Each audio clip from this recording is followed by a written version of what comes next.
What's going on, everybody? This is beatmaker King Mickey from Bedford, Virginia. Right now we're in the Bazaar record store in Roanoke, Virginia, and this is my EPK. What's up, everybody? We're here today with King Mickey, music producer from Bedford, Virginia. Go ahead and tell us about yourself. What's going on, y'all? My name is King Mickey. I am a producer from Bedford, Virginia. I'm also a beat maker, a DJ, and an MC. So how'd you get started making beats? I got started in 2004.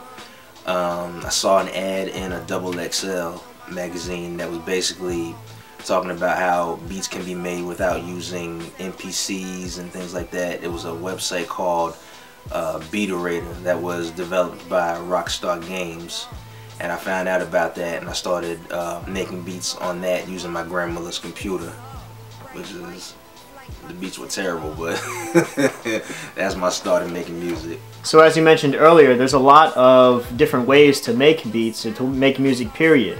What's your method? My method is kind of simple, really. I just start off with going through my records, finding the right record, finding the right piece to use, the sample. I record that onto my laptop, and then I just chop it up and load that into my Native Instruments Mashine and mix that with whatever sounds that I have, and until I come up with the feeling that I'm looking for. So who would you say that you sound like that has the platform now for production and music producing?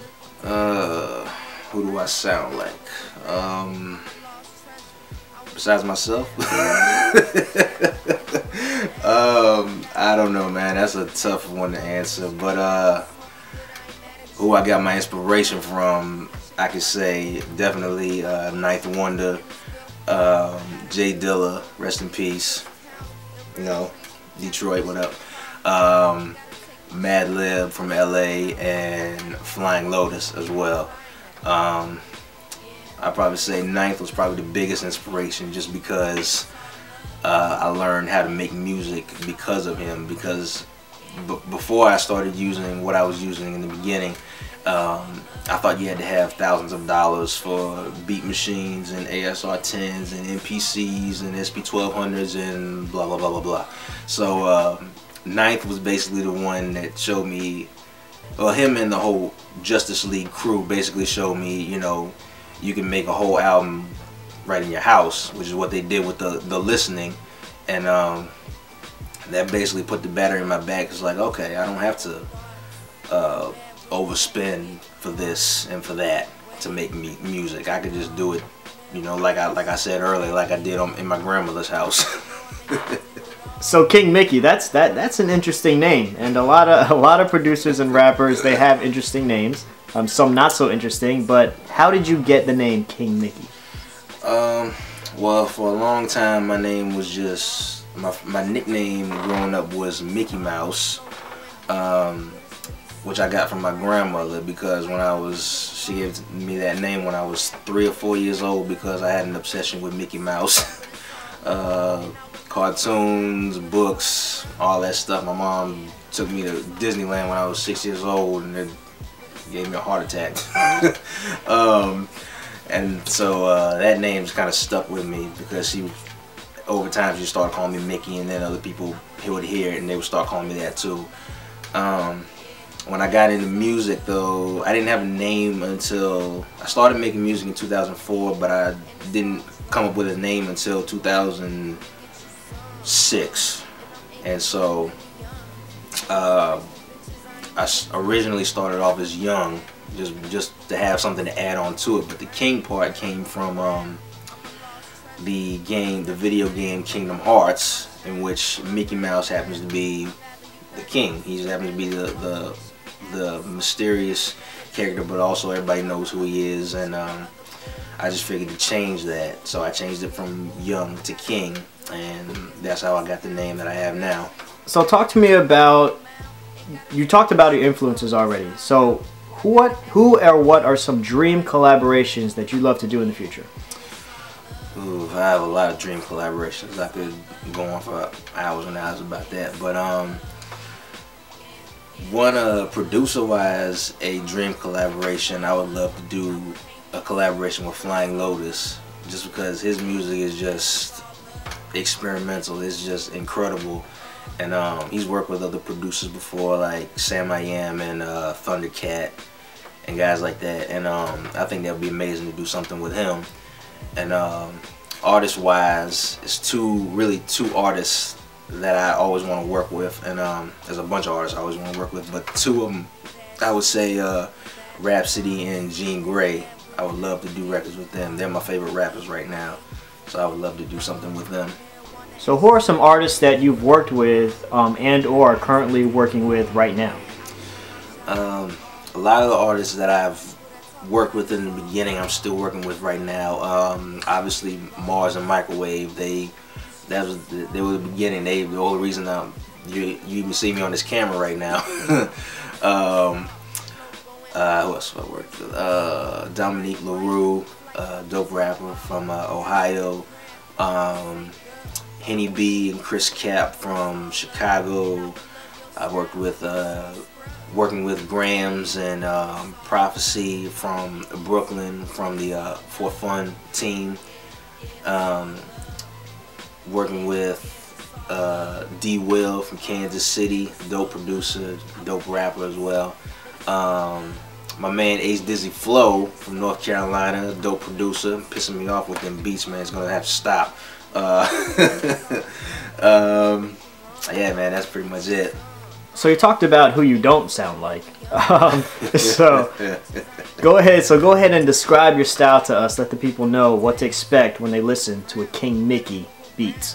Off the top is definitely boom bap sound. It's definitely sample. I guess I could say sample heavy. I do like to sample records, different types of records, different sources. So you know, different sources, also experimental. I would say electronic as well. It's not too much electronic, but I do like to incorporate like electronic sounds and things like that. R&B sort of, because I love R&B music. I listen to that just as much as hip hop since I was a kid. I think that might be it. As far as experimental though, like to give an example, like a song, one of my favorite songs I did off of a project I put out last year called Breaking Bits. It was a song that I did called Run the Coins, in which the whole project, the base of it was the samples came from video games such as Nintendo, Sega, things like that. So this Run the Coins song I sampled from a video game called Solstice, which was on Nintendo, and that sound is kind of, I think that would probably be like a highlight I would give as what is my experimental style. So out of all the projects and beats and music that you've made with other artists and for yourself, what's your favorite beat?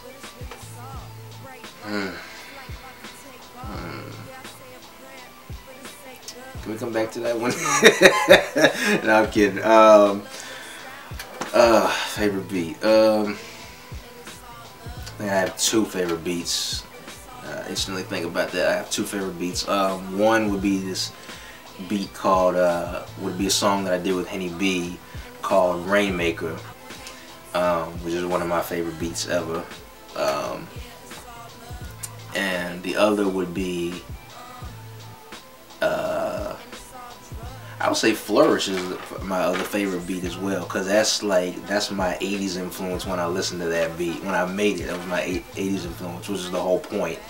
I listened to a lot of 80s music, and I wanted to make a beat that had an 80s style to it. So when I did that, which was a remix at first of a song that I did, but it's one of my favorites. You can follow me on Twitter. That's at I am King Mickey. Like my Facebook page. That's King Mickey. Be sure to check out my pictures on Instagram. It's King Mickey. SoundCloud. That's soundcloud.com/king-mickey. Check out my projects I've released on Bandcamp. That's kingmickey.bandcamp.com. Bad dreams, bad thoughts, real bad women never get caught. E-way, flicking on. By the way, Ace Dizzy Flow, you pissing me off with them beats, dog. Need to stop. Needs to stop. You hear what I'm saying? Needs to stop. Needs to stop.